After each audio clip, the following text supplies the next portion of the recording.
Hi, good morning everyone. Today is day 2, 5th of October.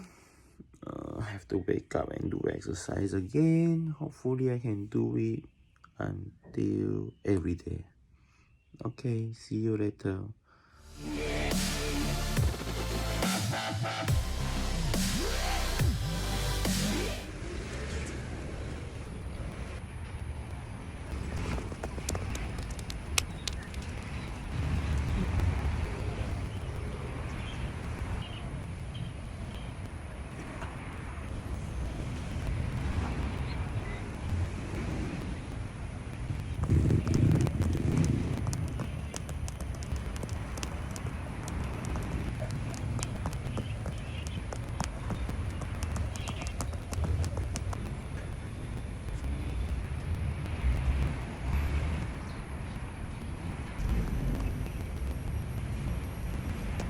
Hi everyone, welcome back to my channel.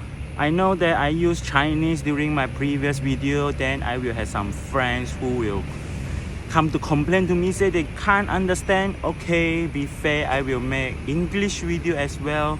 So today is day 2 for my daily morning wake up exercise. So what happened is, a few years ago, I always promised myself until today I should wake up at 6:30 to do some exercise before my work start. Yeah, then I wish that I can make it by this year. And early this year, I had given myself promise saying that I should wake up at 3:30 a.m. and also keep my body weight at 75 kg. So today is 5th October 2021. I hope that during these last 3 months of 2021, I can make it and I can achieve my target. If you have any target as well, let's do it from today's onwards. Okay, see you during the next video. Bye.